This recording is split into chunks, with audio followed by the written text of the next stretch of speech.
Hello दोस्तों। आज का वीडियो होने वाला है कभी खुशी कभी गम, जो कि काफ़ी पॉपुलर मूवी रही थी। उसके थ्रू मैं आपको सिखाऊंगा बहुत ही अच्छे सब टाइटल, सेंटेंसेस और कुछ अच्छी फ्रेजें और वर्ड भी। चलिए आज का वीडियो शुरू करता हूं। बट रोज़ की तरह चैनल पे अगर आप नए हैं तो प्लीज़ दोस्तों, एक टैगलाइन होती है हमारी, अगर आप हमें फॉलो करते हैं तो जो हमारे अपकमिंग वीडियो होते हैं ना, वो आप तक बहुत ईजिली पहुंच जाते हैं। तो हमारा आज का पहला सेंटेंस होगा, अब सामना करने का समय आ गया है। Now it's time to face. Now it's time to face. अब आपको किसका सामना करने का टाइम आ गया है, वो आप फेस के आगे जो है ऐड कर सकते हैं। जैसे now it's time to face them, means अब उन्हें उनका सामना करने का समय आ गया है। Now it's time to face you, अब तुम्हारा सामना करने का समय आ गया है। तो इस तरीके से हम फेस के बाद जिसका सामना करना है उसका यहाँ पे हम ऐड कर देंगे, जैसे यू, देम, वी, इस तरीके से ऐड कर देंगे। वो सब मुझसे गलती से हो गया था। All that happen to me by mistake. All that happen means वो जो कुछ भी हुआ है, राइट। यहाँ हमने ऑल इसलिए यूज़ किया है कि जो कुछ या सब कुछ जो कुछ हो गया था, ठीक है। टू मी, मुझसे, बाई मिस्टेक, गलती से हो गया था। बाई हम यूज़ करते हैं गलत मीन्स द्वारा, मीन्स गलती के द्वारा, तो बाई मिस्टेक गलती के द्वारा। And the next one would be Kabhi Khushi Kabhi Gham, happiness sometimes, sorrow another time. दोस्तों ये यहाँ पे एक सीक्वेंस है लाइफ का, कि अगर आप आज खुश हैं तो कल आपको दुख उठाना पड़ेगा। तो this is very right thing and you can say this is a proverb. Happiness sometimes, sorrow another time. आज खुश हैं तो कल दुख उठाना पड़ सकता है, अगर आज दुखी हैं तो कल हैप्पीनेस ज़रूर आएगी। तो सेंटेंस काफ़ी सिंपल है, बट एट द टाइम आप स्पीकिंग आप इसे ईजिली यूज़ कर सकते हैं। क्या मैं आपको भैया बुला सकता हूँ? Can I call you brother? Can I call you brother? अब दोस्तों अगर आप कैजुअली किसी से बोलना चाहते हैं कि क्या मैं आपको ये बुला सकता हूँ, तब आप कैन का यूज़ करें। लेकिन जब आप किसी से फॉर्मल आना चाहते हैं, फॉर्मल प्रेजेंट होना चाहते हैं, तब आप बोलेंगे may I call you brother, may I call you sister, may I call you I mean anything. आप जो भी आप उसे बोलना चाहते हैं पर्सन, सामने वाले पर्सन को, तो उस तरीके से आप बोल सकते हैं। अब यहाँ से मैं खाली हाथों नहीं जाने वाला। Now from here I am not going to leave empty handed. अब दोस्तों यहाँ पे पहला सेंटेंस है नाउ फ्रॉम हेयर, कि अब यहाँ से, ठीक है। नाउ फ्रॉम हेयर आप इस तरीके से सेंटेंस भी बना सकते हैं कि जाओ अब यहाँ से, get out from here now, या get out now from here, कि अब यहाँ से जाओ। लेकिन अभी जो फिलहाल हमारे पास सेंटेंस है वो होगा अब यहाँ से मैं खाली हाथ नहीं जाने वाला। तो सेकेंड सेंटेंस होगा I am not going to leave, कि मैं यहाँ से ऐसे जाने वाला नहीं। अब हम गोइंग टू का यूज़ करते हैं कि जब हम कुछ करने जा रहे हैं, ठीक है, या करने वाले हैं, तब हम गोइंग टू का यूज़ करते हैं। जैसे I am going to read, मैं पढ़ने जा रहा हूँ या पढ़ने वाला हूँ। या I am going to eat food, मैं खाना खाने वाला हूँ या मैं खाना खाने जा रहा हूँ। तो यहाँ पे बोल रहा है, एक्टर बोल रहा है कि I am not going to leave empty handed, कि मैं यहाँ से खाली जाने वाला नहीं हूँ। ए हमारे घर पे रहने वाला है, he is going to stay at our house. काफ़ी सिंपल सेंटेंस है एंड आई डोंट थिंक मुझे एक्सप्लेन करने की ज़रूरत है। ही इज़ गोइंग टू, कि रहने वाला है या ऐसा करने जा रहा है। बट यहाँ पे परमिशन जो एक्टर्स है, शाहरुख एक्टर्स है, उससे मांगी जा रही है कि हमारे घर पे रहने वाला है, आप अग्री करते हैं या नहीं। तो he is going to stay at our house. Stay means रहना। आ गया वो, ही हैज़ कम, आ गया वो। ये भी काफ़ी सिंपल सेंटेंस है, प्रेजेंट परफेक्ट का इंडेफिनिट सेंटेंस होगा कि आ गया, ही हैज़ कम, ठीक है। ही हैज़, वो हमने यहाँ पे लगाया। अब वो की स्पेल हमने जो यहाँ पे वो की स्पेल जो की है वो ही की है, उसके लिए जो हमने वर्ड लगाया वो ही है।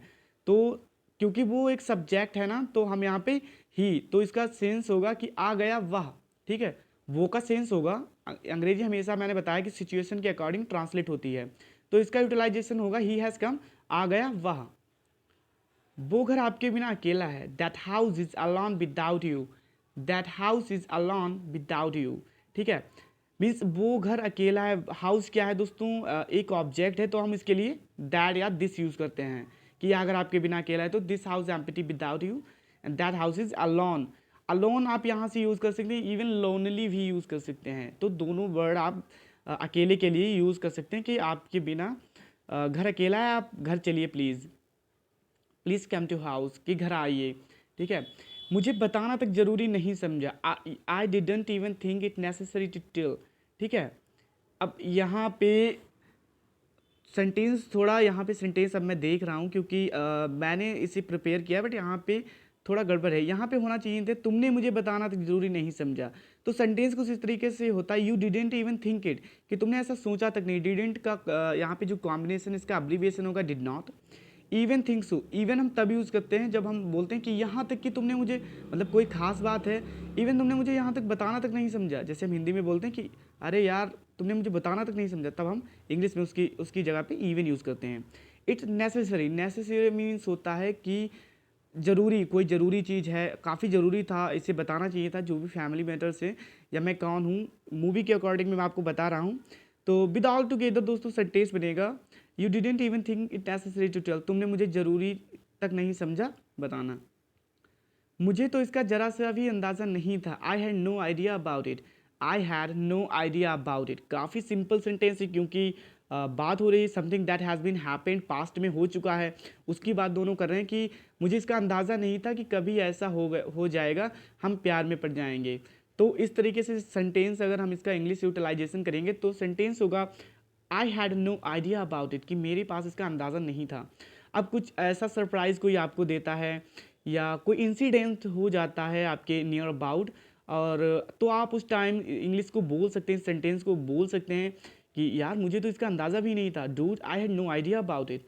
तो आप किस तरीके से सेंटेंस बनाएंगे मुझे प्लीज़ कमेंट में कहिए। और मैं बताना चाहूँगा सत्यपाल पूनिया, जो कि काफ़ी हमारे चैनल के साथ इंगेज रहते हैं, मैं उनका थैंक यू करना चाहूँगा। और ऑल द व्यूअर्स जो हमें कमेंट करते हैं तो मैं उनका नाम मेंशन करता हूँ क्योंकि एक ट्रू लर्नर्स को हमेशा जो है मैं ब्राइट में रखता हूँ। तो हमारा अगला सेंटेंस होगा, इस घर के संस्कारों के कारण मुझे ऐसा बेटा मिला है, I have got such a son because of the sanskar of this house. ठीक है, अब मैंने यहाँ पे संस्कार मैंने इसलिए आपको सिखाना चाहा कि इवन होता है ना कभी कभी हम कोई वर्ड भूल जाते हैं तो हम ब्लैंक हो जाते हैं, हमें समझ नहीं आता आगे क्या बोले। दोस्तों आप इंग्लिश सीख रहे हैं, this is your beginning level, तो आप उस वर्ड को डायरेक्टली वैसे ही बोल सकते हैं, सामने वाला समझ जाएगा।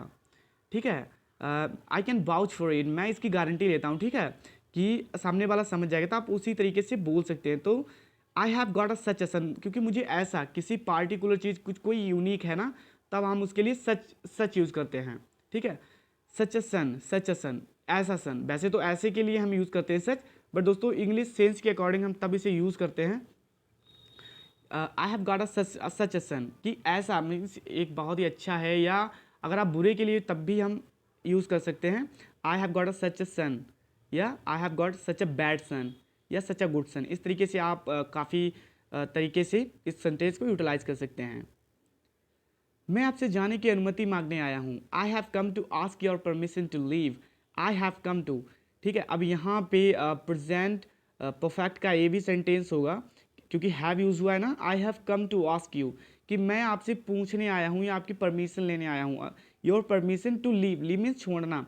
जब हम किसी घर से जाते हैं तो हम बोलते हैं कि बिफोर आई लीव, कि जाने से पहले। अगर मैं यहाँ पे बोलूँ कि बिफोर आई लीव, मैं आपको कुछ बताना चाहता हूँ इस वीडियो पे, तो इसका मतलब ये नहीं होगा कि छोड़ने से पहले, इसका मतलब जाने से पहले। बाकी छोड़ने से मतलब इस तरीके से हो जाएगा कि वीडियो छोड़ने से पहले, लेकिन थोड़ा इनफॉर्मल लगता है ना, तो सेंस हिंदी में इसका निकलता है कि जाने से पहले या विदा लेने से पहले। और ये वही सेंटेंस होगा जो आपने राइट थंबनेल पे क्लिक किया था। तो थैंक यू वेरी मच, और सीखते रहिए English, keep enjoying, keep watching, keep learning. मिलते हैं नेक्स्ट वीडियो में।